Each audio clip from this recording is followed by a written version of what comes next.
మీరు మీరు కాదు అంటే నేను ఎలా నమ్ముతానండి? తరిమి కొడుతున్నారా కార్తీక్ గాని? బాగున్నావా కార్తీక్? నేను కార్తీక్ నాని నీకెవరు చెప్పారు? చచ్చిపోయిందిగా మేనక. నిన్ను వదలండ్రా కార్తీక్. ముందు నేను నిన్ను వదలాలి కదరా.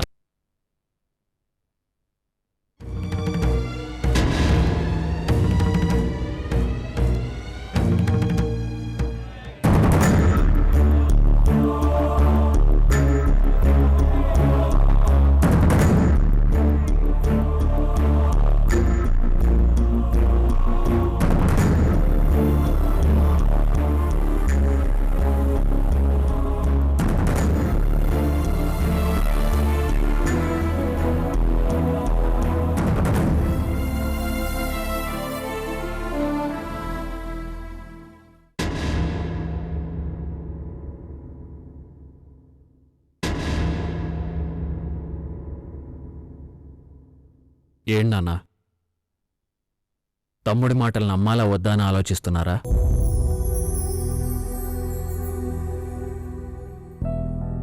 రేయ్, నీ మీద అనుమానమా? అలాంటి పరిస్థితి వచ్చిన రోజున ఖచ్చితంగా నే ఉండనురా.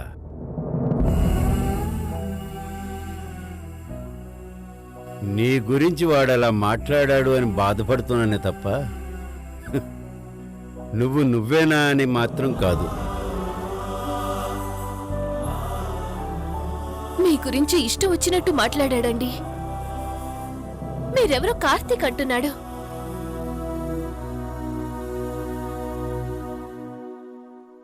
తను నన్ను కార్తీక్ అన్నాడు.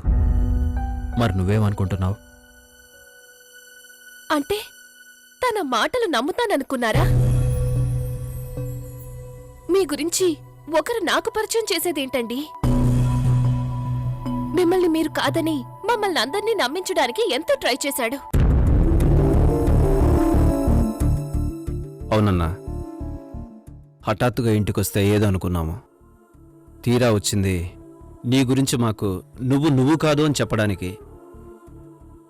ఇన్ని రోజుల తర్వాత వస్తే మారాడేమో, మనిషి అయ్యాడేమో, తాళి కట్టిన అమ్మాయికురాల కోసం వచ్చాడేమో అనుకున్నాను. కాని వాడు మారలేదురా శంకర్. నీ గురించి అలా మాట్లాడుతుంటే ఆయన ఎంత దిగజారిపోయారో అర్థమవుతుంది. దేవుడు కాదు అని చెప్తే భక్తులు నమ్ముతారా బాబు? మిమ్మల్ని మీరు కాదు అని చెప్తున్నాడంటే తను జరిగిన దానికి పశ్చాత్తాపడట్లేదు. మీ మీద కక్ష పెంచుకుంటున్నాడు. అందుకే ఇలాంటి ప్రయత్నాలు చేస్తున్నాడు. ఎన్ని ప్రయత్నాలు చేసినా అన్నని అనుమానించేవాళ్ళు, ఆయన్ని అవమానించేవాళ్ళు ఎవరు ఉండరదినా. ఇన్నాళ్ళు వాడు ప్రయోజకుడు కాలేదనే బాధ మాత్రమే ఉండేది. కానీ ఈరోజు ఇలాంటి కొడుకు నాకు అవసరమా అనిపిస్తోంది. తప్పు చేయటానికి అలవాటు పడిపోయాడు నాన్న. మంచి దారిలో పెట్టాలనుకుంటే ఆ అవకాశం వాడు నాకు ఇవ్వట్లేదు. మార్చాలి అన్న మీ ఆలోచన మార్చుకోవాలే గాని తను మారడండి. వద్దురా, వాడి ఆలోచనలు కూడా ఈ ఇంట్లో వద్దు. వాడు మనిషి కాడు. ఇన్ని ఓళ్ల జనం నీలో దేవుణ్ణి చూస్తూ ఉంటే వాడికి మాత్రం నీలో మరెవరో కనిపిస్తున్నారు. తనలా మాట్లాడుతుంటే భయం వేసిందండి. అసలు ఇలాంటి ప్రయత్నాలు ఇంకెన్ని చేస్తాడో. ఏందోదినా చేసేది? అన్నయ్య బాధపడతాడని ఊరుకున్నాను గాని లేకపోతే గడప దాటేవాడా? మీ అభిమానమే నన్ను కాపాడుతుంది సాంబా. అభిమానం కాదన్నా, ప్రాణం. నీ గురించి ఆ దేవుడే వచ్చి చెప్పినా నమ్మేవాళ్ళెవరూ లేరు ఇక్కడ. వదిలేయిరా. వాడి మాటలకి పాపం వసుధ అల్లాడిపోయింది. నాన్న, విరాట్ మాటలకి నిజంగా మీరు బాధపడట్లేదు కదా? వాడి విషయంలో బాధ కూడా అలవాటైపోయిందిరా.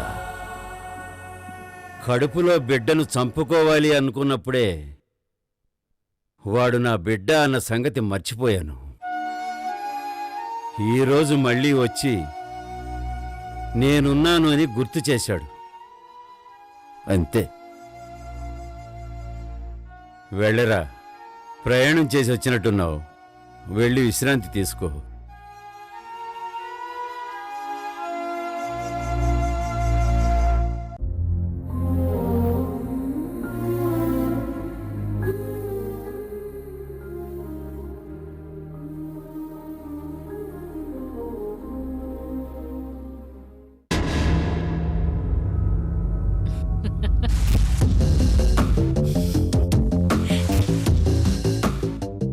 చాలా రోజుల తర్వాత మనసు చాలా ప్రశాంతంగా ఉంది జలజ. ఎన్నో చావులు విన్న నాకు ఈ చావు ఇచ్చినంత ప్రశాంతత ఏ చావు ఇవ్వలేదు. అటు అది చచ్చింది, ఇటు కార్తీకి శంకర సూర్య అని తేలింది. నాకైతే గాల్లో తేలిపోతున్నట్టుంది మమ్మీ. జలజ, అప్పుడే తేలకు. అసలు సమస్య ఇప్పుడుంది. ఇంకేం సమస్య ఉంది మమ్మీ? కార్తీకే శంకర్ సూర్య అని మనకు మాత్రమే తెలిసింది. ఈ నిజం ఆ ఇంట్లో వాళ్ళు నమ్మాలి, ఈ ఊరి జనం నమ్మాలి. అప్పుడే సమస్య పూర్తిగా తీరిపోయినట్లు.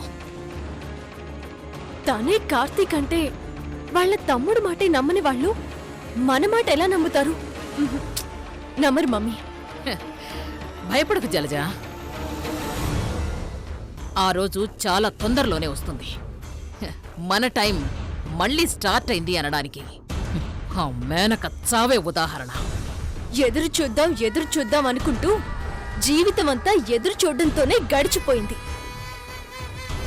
తను కార్తీక్ అని తెలిసి కూడా మనం కామ్గా ఉండడం అంటే నా వల్ల కాదు మమ్మీ. జలజ, వేటకి ఓర్పు ముఖ్యం, ఆటకి నేర్పు ముఖ్యం. మనకి వేట ఆటలాంటిది. నేర్పు ఓర్పు రెండూ ఉండాలి. అదే ఎంతకాలం అంటున్నాను. తనే కార్తీక్ అని కన్ఫర్మ్ అయింది ఇప్పుడేగా. ముందు శంకర్ సూర్య అనే ముసుగు తొలగించాలి. అది చేయగలిగితే చాలు. కార్తీక్గా బయటపడగలిగితే చాలు. కార్తీక్ని కార్తీక్లా బయటికి తీసుకురావాలి అంటే ముందు ఈ ఊర్లో జనాన్ని నమ్మించాలి. ఆ వసుదని నమ్మించాలి. అందుకు దారులు వెతకాలి. మనం చెప్తే జనాలు నమ్మరు. తనంతట తనే బయటపడేలా ప్లాన్ చెయ్యాలి. మమ్మీ, ఇప్పటి వరకు ఎన్నో ప్లాన్లు వేశాం, అయినా ఏం చేయగలిగాం? ఒక్క గెలుపు, ఒకే ఒక్క గెలుపు 100 ప్లాన్లు వేసే తెలివినిస్తుంది. ఒక ఓటమి 100 ప్లాన్లను మనసులోనే చంపేస్తుంది. మనం డైరెక్ట్గా గెలవకపోయినా మేనక చావుతోనే గెలిచాం. ఆ ఆనందంతోనే బుర్ర పాదరసంలా పనిచేస్తుంది. కార్తీక్ని కార్తీక్లా బయటకు తీసుకొచ్చే బాధ్యత నాది. సరే, త్వరగా ఆ పని చెయ్యి. కార్తీక్ని కార్తీక్ లాగా బయటికి తీసుకురాగలిగేలా చెయ్యి. చూస్తావుగా కార్తీక్ని ఆ ముసుగులోంచి ఎలా బయటకు రప్పిస్తాను. ఈ శుభవార్తలతో పాటు ఆ శుభవార్త కూడా నువ్వు త్వరలోనే వింటావు. సరేనా?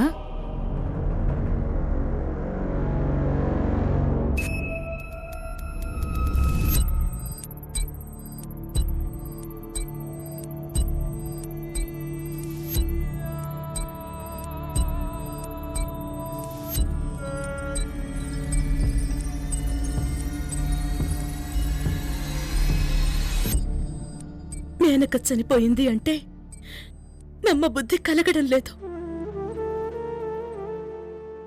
ఇంకా కళ్ళ ముందు కనిపిస్తూనే ఉంది.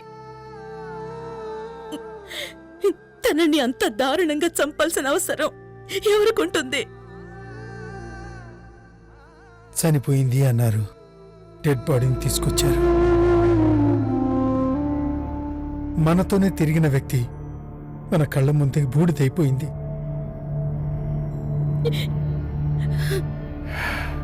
కొన్ని బంధాలు అనుకోకుండా ఏర్పడతాయి, జీవితకాలం గుర్తుండిపోతాయి.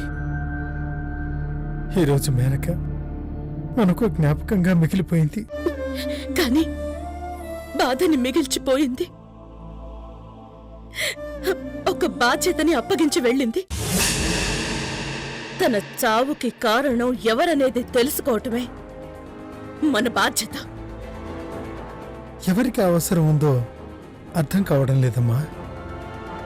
నాకు అర్థమైంది.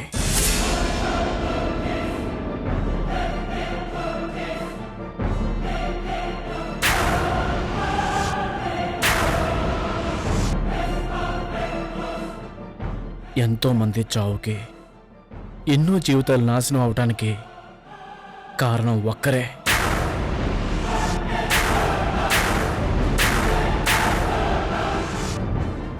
యశోదరా, నా దురదృష్టం కొద్దీ మా అమ్మ ఖచ్చితంగా మేనకా చావుకి మా అమ్మే కారణం అయి ఉంటుంది. మీ అమ్మ? మా అమ్మ మీకు తెలుసు, చాలా దగ్గరగా ఉన్నాను కాబట్టి నాకు చాలా విషయాలు తెలుసు. మీకు ఎవరికీ తెలియని ఒక విషయం చెప్పనా? ఒక రకంగా కార్తీక్ ఈరోజు శంకర్ సూరి రావడానికి కారణం మా అమ్మే.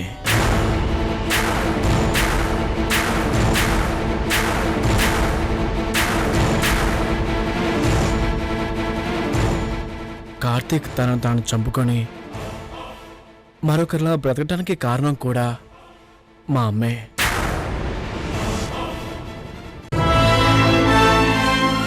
దేవుడు ఎక్కడో ఉండి మన జీవితాలతో ఆడుకుంటాడనుకుంటాం, కానీ మా అమ్మ మన మధ్య ఉండి మన జీవితాలతో ఆడుకుంటుంది. రాహుల్, కార్తీక్ శంకర్ సూర్య కావడానికి కారణం మీ అమ్మ. ఎలా? అన్ని విషయాల్లో అడ్డొస్తున్నాడని కార్తీక్ని చంపడానికి మా అమ్మే చాలా పెద్ద ప్లాన్ వేసింది. ఆ ప్లాన్ని అమలు చేయడానికి పావులా ఎవరిని వాడుకుందో తెలుసా? నన్ను.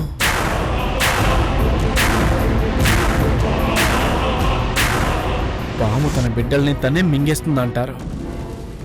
ఆ పాముకి మా అమ్మకి పెద్ద తేడా ఏమీ లేదు. బీహార్ రౌడీలతో ఒప్పందం కుదుర్చుకొని వాళ్ళతో కార్తీక్ని చంపాలనుకుంది. ఆ రోజు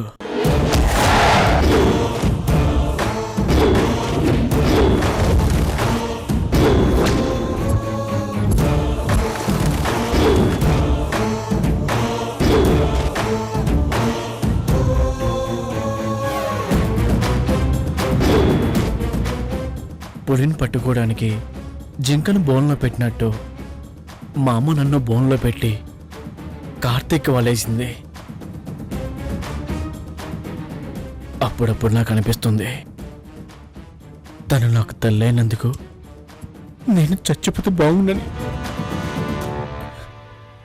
కానీ మీలాంటి వారి పరిచయమే నన్ను ఇంకా బ్రతికిస్తుంది. మా అమ్మను మాత్రం మీరు తక్కువ అంచనా వేయొద్దు. ప్రస్తుతం తను ఎందుకో కాముగా ఉంది. అది ప్రశాంతత మాత్రం కాదు, ప్రళయానికి ముందుండే ప్రశాంతతే అది. నువ్వు చెప్పేది వింటుంటే మేనక చావుకు కూడా కారణం మీ అమ్మే అనిపిస్తోంది. ఒక్క తప్పే చేసిందేమో అనుకున్నాను. కార్తీక్ కడుపులో కత్తి దిగడానికి కారణం మీ అమ్మే అని తెలిసాక వదల్లు రాహుల్. ఎక్కడున్నా మీ అమ్మను మాత్రం వదల్లు. నా కార్తీక్ ని చంపాలనుకుంది అంటే తను బతకడానికి అర్హత కోల్పోయినట్టే. ముందు మా అమ్మ ఎక్కడుందో తెలుసుకోవాలి. ఎన్నో ప్రాణాల్ని, ఎంతో మంది జీవితాల్ని తన ఖాతాలో కలిపేసుకుంది. మన మేనకతో సహా యశోధర్ని వదిలేయటం అంటే పాపాన్ని పెరగనివ్వడమే. నాకు తెలుసు అంకల్, ఆ యశోధర, జలజ ఆ రుద్రవరంలోనే ఉండి ఉంటారు. అవును చందు, మా అమ్మ రుద్రవరంలో ఉంది అంటే కార్తీక్ శంకర్ సూర్య కాదని నిరూపించే ప్రయత్నంలో ఉండే ఉంటుంది. కాబట్టి మనం కార్తీక్ని కాపాడుకోవాలి.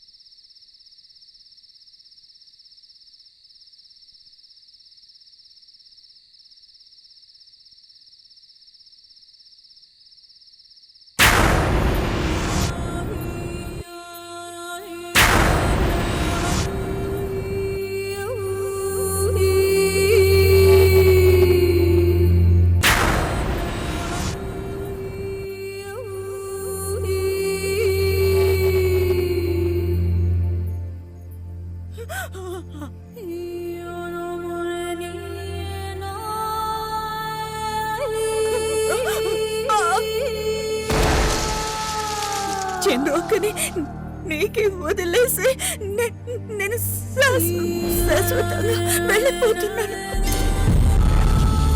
మీరిద్దరూ హ్యాపీగా ఉండండి.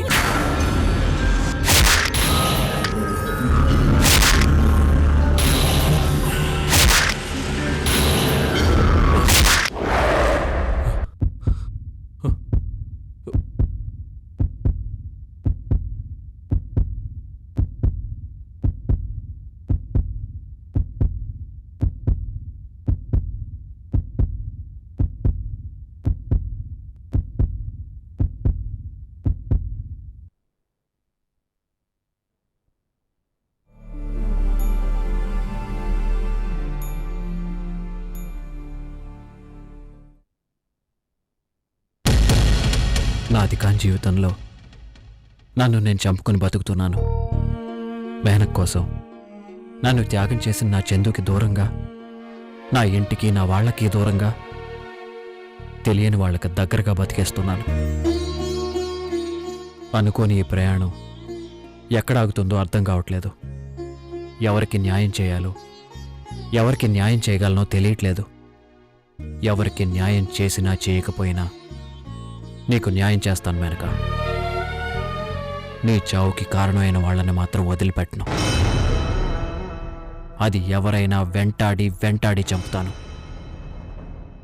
నా కోసం చనిపోయిన నీ కోసం నేను చేయగలిగేది ఇదే.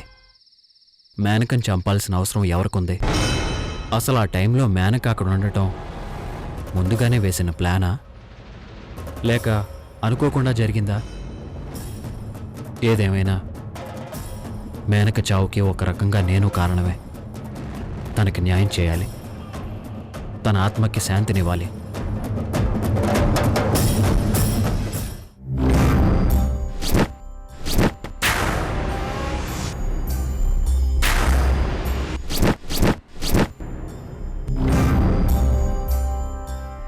తన చావు కారణం విరాట్ అయి ఉంటే,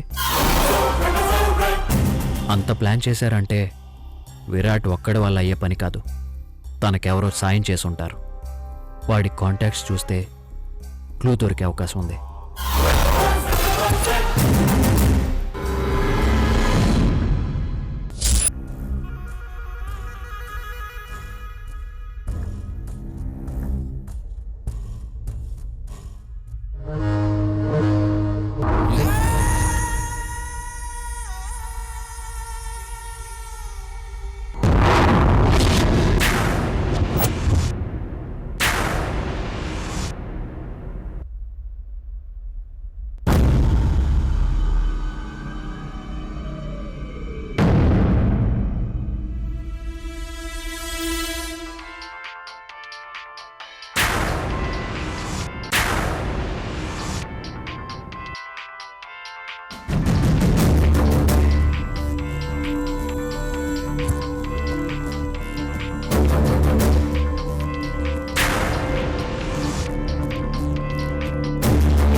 ఏంట్రా విరాట్, ఈ టైంలో ఫోన్ చేశావు?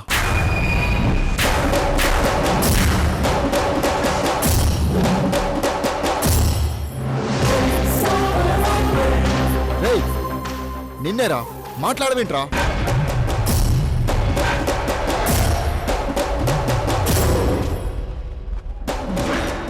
రుద్రవరంలోనే ఉన్నావా?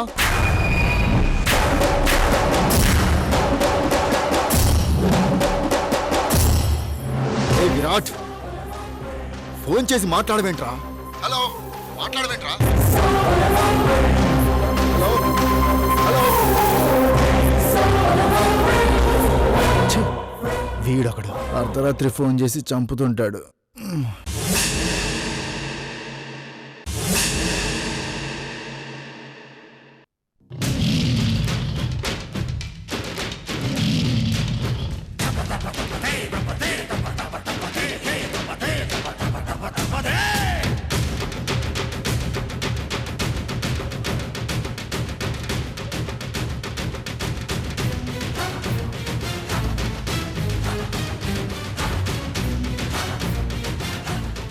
కార్తీక్ నేను కలుసుకున్నా మొదటి రోజులొస్తే బావుండనిపిస్తోంది.